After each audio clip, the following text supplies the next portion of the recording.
नमस्कार फ्रेंड्स, मैं पूनम गुप्ता स्वागत करती हूँ आपका अपने यूट्यूब चैनल पूनम के गीत संगीत में। बहुत ही प्यारा सा मज़ेदार लचारी गीत है, कैसा लगेगा कमेंट में ज़रूर बताइएगा। तीने बचनिया हमरी मानत भय हो तो से राजी बलमुआ। तीने बचनिया हमरी मानत भय हो तो से राजी बलमुआ।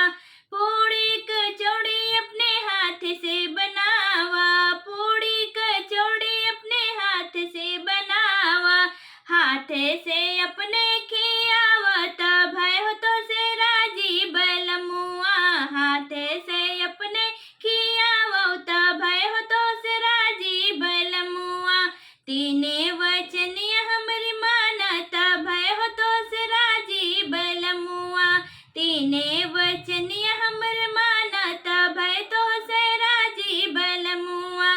जाई बजरिया से सड़िया ले आवा, जाई बजरिया से सड़िया ले आवा। सड़िया पहराई के घुमावत भय हो तो से राजी बलमुआ। सड़िया पहराई के घुमावत भय तो से राजी बलमुआ।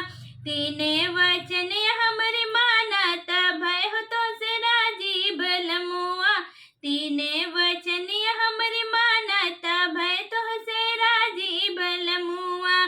झगड़ जिन कर राजा प्रेम से बोला, झगड़ जिन कर राजा प्रेम से बोला। हमरो कहनवा तो मानत भय तो से राजी बलमुआ। हमरो कहनवा तो मानत भय तो से राजी बलमुआ। तीने वचन हमरी मानत भय तो से राजी बलमुआ। तीने वचन हमरी मानत भय हो तो से राजी बलमुआ।